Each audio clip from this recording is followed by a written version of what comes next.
February 1945, Northern Italy. A lone P-47 Thunderbolt drops to just 60 feet above frozen ground, its canopy close enough to catch the spray of snow churned up by the propeller wash. Enemy artillery positions dug into the ridgeline ahead have pinned down an entire infantry battalion for 3 days. Every other pilot pulled away. This one kept descending. What followed over the next 11 minutes would rewrite the tactical manual for close air support and make one man's name synonymous with calculated audacity. The Italian front in early 1945 was a landscape of geological cruelty. Mountains rose in jagged succession, valleys channeling wind and machine gun fire in equal measure. German forces had learned to emplace artillery on reverse slopes, invisible from the air and lethal to anyone advancing on foot. Allied infantry advances were measured in yards and paid for in lives. The Gothic line had been breached but not broken. What remained was a war of inches, fought in mud and snow, where a single well-placed howitzer could halt a company for days. Air support flew high, released bombs through cloud cover, and hoped for the best. Accuracy was a luxury. Survival was doctrine. The Fifth Army was stalled near the village of Vinola. 9 German 105mm artillery positions were stitched along a ridgeline too steep for tanks and too exposed for infantry. Observers had marked their approximate locations,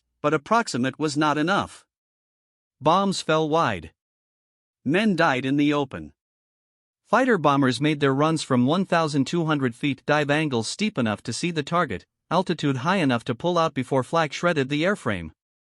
It was a compromise born of loss. Dozens of pilots had been killed flying lower. Command no longer asked for volunteers, but there was one pilot who kept asking why the runs were made that way. His name was Lieutenant Raymond Knight. He flew P-47s with the 12th Air Force, 350th Fighter Squadron, 23 years old, soft-spoken, raised in a Methodist household in Texas. He was the kind of man who wrote letters home every Sunday and read engineering manuals in his bunk. His ground crew noticed that he walked the flight line differently from other pilots. He stopped at each revetment, studied the ordnance, and asked questions about fusing delays and fragmentation patterns. He had flown 64 combat missions, not the most in his squadron, but close. What set him apart was not hours or kills. It was the way he approached each sortie like a geometry problem with human consequences. On the morning of February 24, the briefing was routine: suspected artillery positions near Vinola, standard medium-altitude attack, ordnance of 500-pound general-purpose bombs, weather marginal with low overcast, expected resistance heavy flak. Knight listened, took notes, and said nothing during the briefing. After dismissal, he approached the operations officer and made a request that bordered on insubordination. He wanted to fly alone. He wanted to go in at treetop level. He wanted to make multiple passes until every position was confirmed destroyed. The operations officer stared at him and reminded him that doctrine existed for a reason. Low-level attacks in a P-47 against dug-in flak positions were considered nearly suicidal. The Thunderbolt was tough,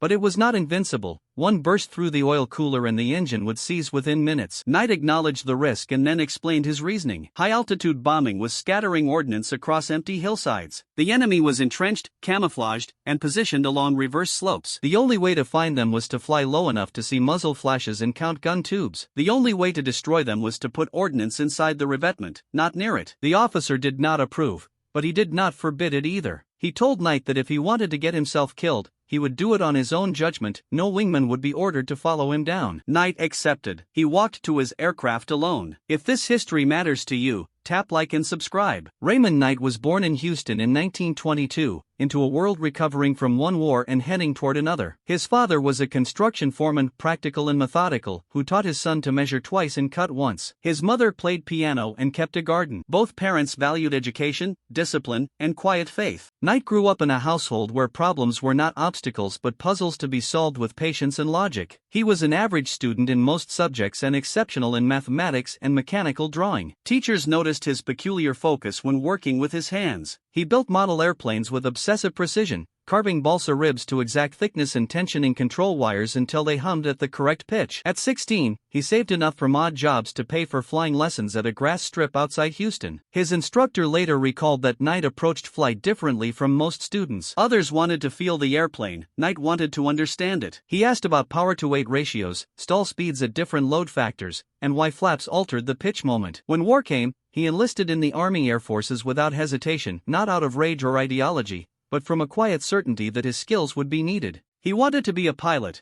though he would have been just as content as a flight engineer or mechanic. What mattered was contribution, not glory. Flight training revealed something his instructors had not expected. Knight was not a natural stick and rudder man. His hands were steady but not instinctive. He lacked the reflexes of a dogfighter and the bravado of a dive bomber pilot. What he possessed instead was patience and an engineer's capacity to iterate. He flew each maneuver again and again until muscle memory replaced thought. His gunnery scores were average. His formation flying was textbook. His navigation was flawless. He graduated without honors and without incident. The evaluation report described him as reliable, methodical, and unlikely to take unnecessary risks. He was assigned to P-47 Thunderbolts. The Republic fighter was the heaviest single-engine aircraft of the war, 8 tons fully loaded, 8.50 caliber machine guns, and armor plate around the cockpit thick enough to stop cannon shells. It was not graceful. It did not turn like Spitfires or climb like Mustangs, but it could absorb punishment that would disintegrate other fighters and still bring its pilot home. Knight loved the airplane. He spent hours in the cockpit on the ground,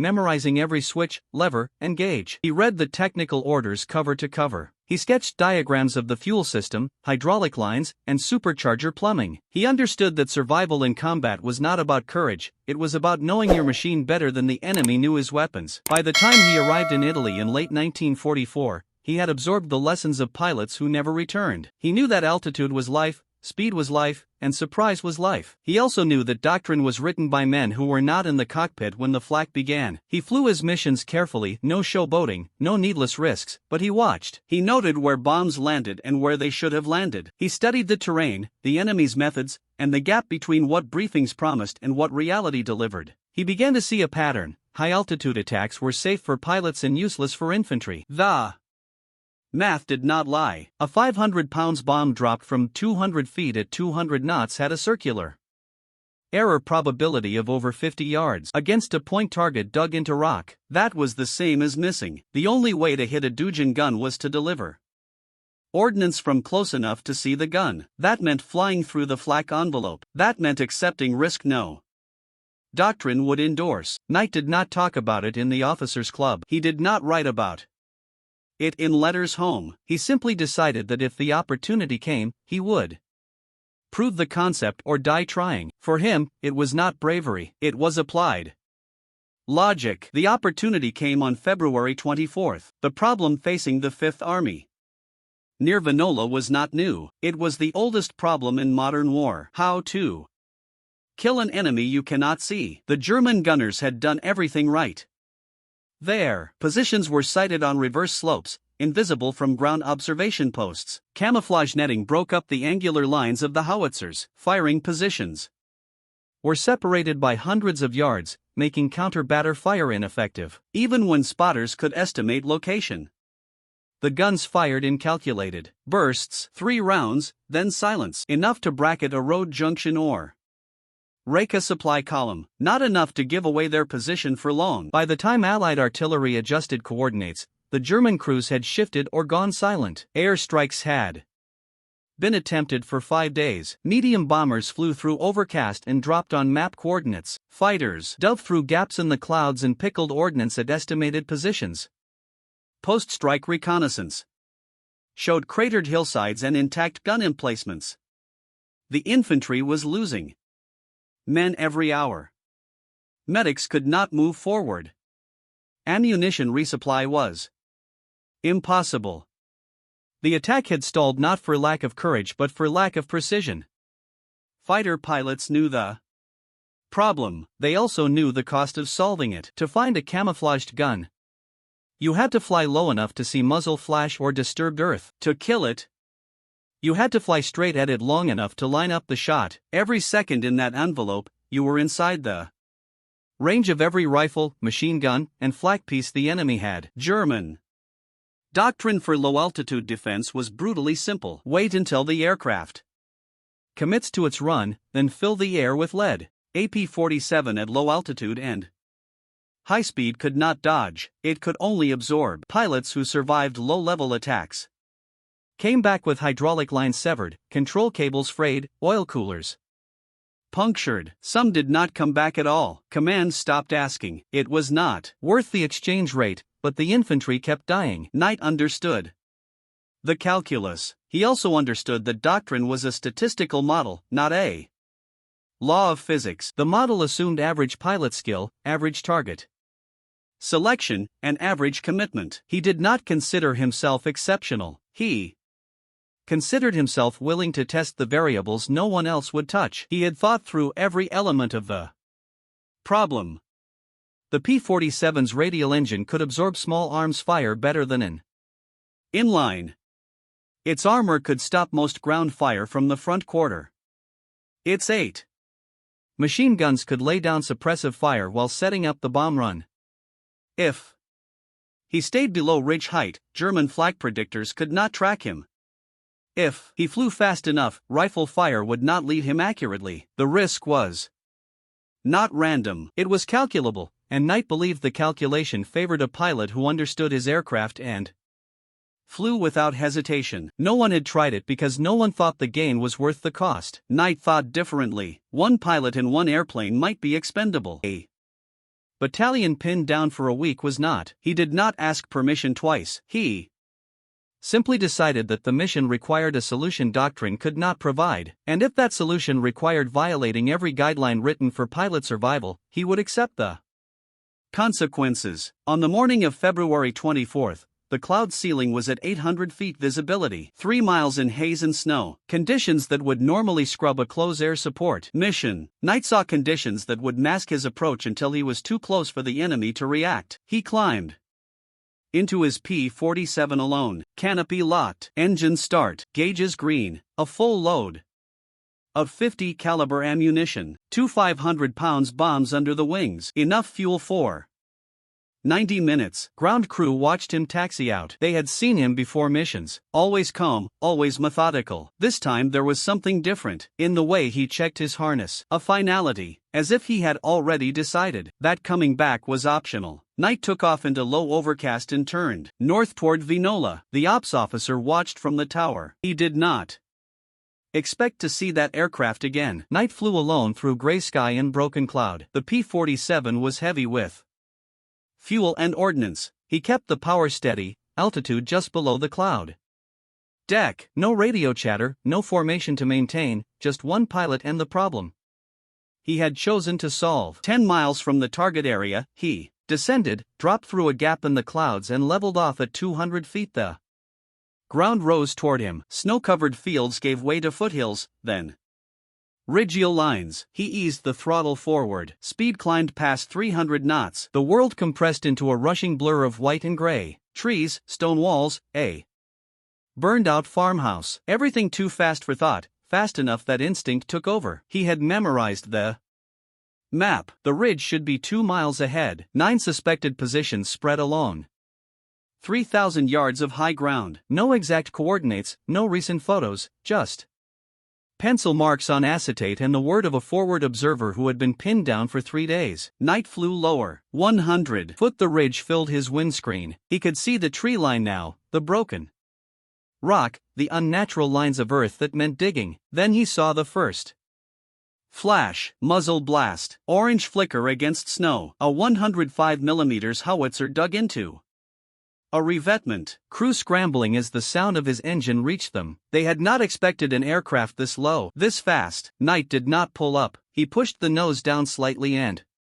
squeezed the trigger. 850 calibers opened up. Tracers walked across the position. Snow and dirt erupted. One crew member went down, the others scattered. He flashed over the position at 50 feet and pulled into a shallow climb. Looked back. The gun was damaged, but not destroyed. The crew was already returning. He had confirmed the position. Now he had to kill it. He banked hard, bleeding speed, setting up for another run. His airspeed dropped to 200 knots. Every instinct said, climb, get altitude, get distance. He ignored the instinct and dove back in. This time, the Germans were ready. Rifle fire snapped past the canopy. A machine gun opened up from a flanking position. Rounds punched through the wing. Knight felt the aircraft shudder. He ignored it, lined up the revetment, pickled one bomb. The 500-pounder fell away. Knight pulled hard. The bomb hit 10 yards short, skipped and detonated inside the revetment. The howitzer lifted off its mount and came apart. Secondary explosion, ammunition. The position disappeared in black smoke. Knight did not celebrate. He was already scanning for the next target. He flew down the ridgeline at 60 feet. Flak gunners tracked him but could not depress their barrels low enough. Riflemen fired wildly. He spotted another position, dug in behind a stone wall, camouflage netting ripped by wind. He made his run, strafed, pulled up, banked, came back. Second bomb, direct hit. Another gun, destroyed. He was out of bombs, not out of targets. He could see 3 more positions along the ridge. Guns still firing at the valley below. Crews that did not know he was still hunting. Knight flew back to the first destroyed position, circled, let the crew believe he was leaving. Then he turned and came in again. Full throttle, wings level. Gun sight on the third target. The P-47's 8 guns carried over 400 rounds per gun, enough for 30 seconds of sustained fire. Knight fired in bursts, walked the tracers across the position, shredded camouflage netting, killed 2 crew members, set fire to an ammunition pile. The howitzer was intact, but the crew was gone. He repeated the pattern. Target, strafe, pull off, reset, target. Again, his fuel was burning down. His ammunition counters were dropping. He did not care. He had found the enemy and he would not leave until they were silent. Fourth position, strafed, destroyed. Fifth position, strafed. Crew abandoned the gun. Sixth position, heavy, returned fire. Rounds tore through his tail. He felt the rudder go mushy. He adjusted, compensated, kept firing. The position erupted. By now, every German soldier on the ridge knew he was there. Machine guns tracked him. Rifles fired in volleys. Flak bursts bracketed his flight path. Knight flew through it, not with recklessness, but with the calm certainty of someone who had already done the math and accepted the outcome. Seventh position, 8th, 9th. When he finally pulled away, his fuel gauge read 15 minutes remaining. His airframe was riddled. Hydraulic pressure was dropping. One tire was flat. He had fired nearly 3,000 rounds. Both bombs were gone. 9 artillery positions were destroyed or abandoned. The ridge was silent. Knight turned south and flew home. The ground crew saw him coming before they heard the engine. The P-47 was trailing smoke, not the black smoke of fire, but the thin gray haze of a wounded machine losing fluids it needed to survive. The landing gear came down unevenly. One main wheel extended, the other stuck halfway. The tail wheel did not extend at all. Knight did not call for emergency equipment. He simply flew a straightened approach, engine coughing, and greased the aircraft onto the runway with the delicacy of a man landing an unfamiliar trainer. The flat tire blew. Immediately, the aircraft sued. Knight rode the rudder, kept it straight, and let it roll to a stop on the grass. When the crew chief reached the cockpit, Knight was already shutting down. Systems, methodical checklist complete. He climbed out, inspected the damage, and walked toward the operations shack without looking back. The crew chief counted the holes later. Over 100 punctures through wings, fuselage, tail. Rounds had passed within inches of the cockpit. One had severed a control cable. Another had nicked the oil line. 10 more minutes and the engine would have seized. Knight filed his after-action report in the same tone he used for navigation logs. 9 artillery positions destroyed. No friendly casualties. Aircraft damaged but reparable. Request permission to repeat mission if additional targets are identified. The operations officer read the report twice, called Knight into his office, asked him to explain step by step what he had done. Knight explained. He had flown low enough to see the targets. He had used speed in terrain to minimize exposure. He had accepted calculated risk because the alternative was continued friendly casualties. The mission parameters had required flexibility. He had provided it. The officer told him he was insane. Then he told him he was getting a medal. Then he told him that under no circumstances was he to fly another solo low-altitude mission without direct approval from Group Command. Knight nodded, agreed, walked out, wrote a letter to his mother about the weather and the food. Did not mention the mission, but word spread fast. The infantry battalion that had been pinned down sent a runner with a handwritten note. It thanked Knight for saving lives and asked if there was anything they could do in return. Knight sent back a reply asking if they had any spare coffee. They sent him a case. Other pilots in the squadron began asking questions. How low did you fly? How did you track the targets? How did you survive the flak? Knight answered each question with precision. No bravado, no exaggeration, just geometry. and timing. A few tried to replicate his tactics. Most pulled out early. The ones who pressed the attack came back with damage and no kills. They had the courage, but not the patience. They saw the target and fired. Knight saw the target and calculated. On March 2nd, 6 days after the Vignola mission, Knight was assigned another close air support sortie. This time near the village of Pra del Biano. German forces were withdrawing, but had left rear-guard machine gun nests and anti-tank guns covering the roads. Infantry was stalled again. Knight flew the same profile, low, alone, multiple passes. He destroyed 5 machine gun positions and 3 anti-tank guns. He landed with his aircraft shredded again. This time, the engine quit on the taxiway. Command stopped asking him to follow doctrine. They simply briefed him on targets and let him solve the problem his way. On Knight flew his final mission. Enemy supply convoy. Near Gaeti, he found the convoy, strafed, destroyed 6 vehicles, set up 4. Another pass. Ground fire hit the engine. Coolant sprayed across the windscreen. He turned for home. The engine seized 5 miles from friendly lines. Knight had 3 choices. Bail out and risk capture, try to glide to friendly territory and likely crash, or put the aircraft down in a field behind enemy lines and walk out. He chose the third option. Dead stick the P-47 into a narrow strip of farmland. Perfect belly landing. No fire. He climbed out, grabbed his sidearm and escape kit, and started walking west. He was captured 2 hours later by a Wehrmacht patrol. Taken to a field interrogation post, held for 3 days, then transferred to a prisoner processing camp. The camp was overrun by Allied forces on April 29. Knight was liberated, debriefed, and returned to his squadron on May 2. Germany surrendered 5 days later. He had flown 97 combat missions, destroyed or damaged over 40 enemy positions, survived odds that should have killed him a dozen times over. He never called himself a hero. The medal came months later, presented at a ceremony. Knight did not want to attend. The citation was detailed. It described the Vignola mission with clinical precision. 9 artillery positions destroyed. Direct impact on ground operations. Courage beyond the call of duty. Calculated risk. In the face of overwhelming enemy fire, Knight stood at attention while the medal was pinned to his uniform. He saluted, shook hands, answered questions from reporters with the same quiet restraint he used in debriefings. No embellishment, no drama, just facts. What mattered more than the medal was the change that followed. Close air support doctrine was rewritten. Low-altitude tactics were no longer forbidden. They were studied. Pilots were trained to assess risk in target geometry rather than follow rigid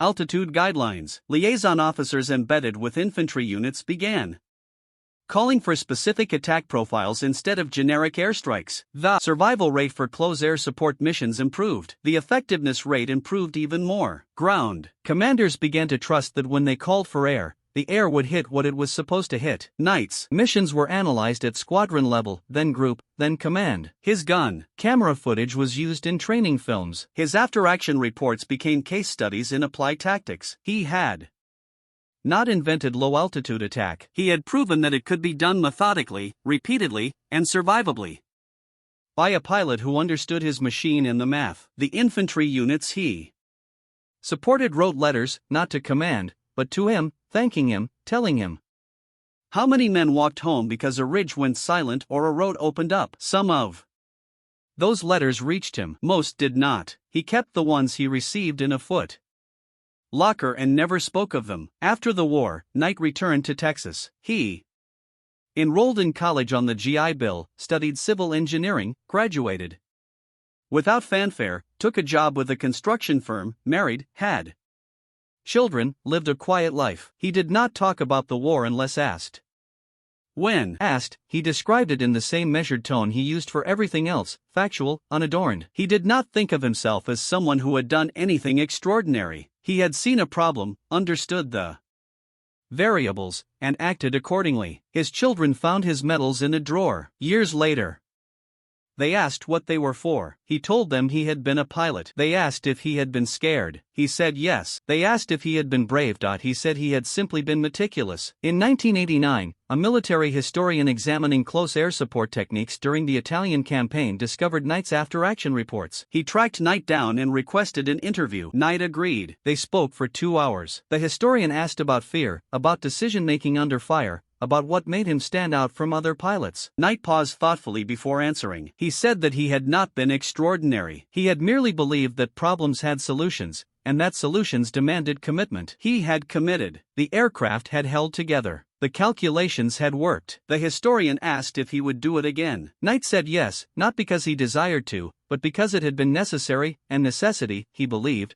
was the only honest measure of action. Raymond Knight passed away in 2003. His funeral was quiet, family and a few old squadron mates, no speeches, a folded flag, taps played by a high school student who had never met him. His children donated his papers to the Air Force Historical Research Agency. Among them were engineering notebooks from the war, diagrams of attack profiles, calculations of dive angles and release points, observations on German flak patterns, and notes on exploiting gaps in enemy firing solutions. One notebook contained a passage written in pencil dated March 1945, "Doctrine is the accumulated wisdom of those who survived, but survival alone does not win wars. Someone must test what wisdom forbids, not for glory, but because the alternative is unacceptable loss. That burden falls to those who understand the stakes and accept them regardless." It was the closest Knight ever came to explaining himself. His story did not become legend. It became curriculum taught at staff colleges, analyzed in tactical studies, and referenced in manuals on precision strike and risk assessment. The pilots who learned from his missions never knew his name. They inherited his logic. The ridgeline near Venola is farmland now, quiet,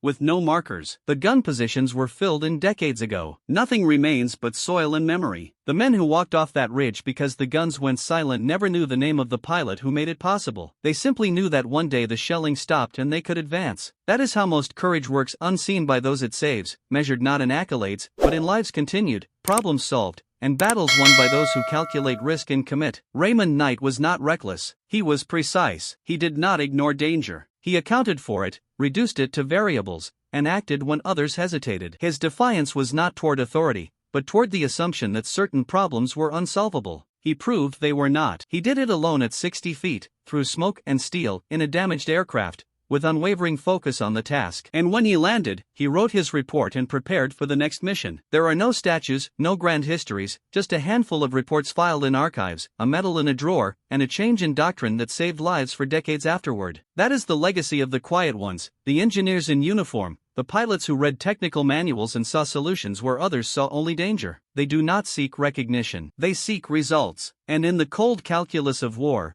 results are the only monument that matters. Knight's final notebook entry, written days before his last mission, stated, "The measure of a man is not whether he was afraid, but whether his fear stopped him from doing what was necessary." Fear is rational. Cowardice is the surrender to it. Courage is the refusal to let calculation become an excuse. He lived that principle. He flew it. And when the war ended, he set it aside and returned to the ordinary work of building things that would last. But on a ridgeline in Italy, on a frozen February morning, one man demonstrated that audacity and logic are not opposites, they are partners. And when combined with commitment, they can alter the outcome of a battle, the doctrine of an air force, and the lives of men who never knew his name. That is enough.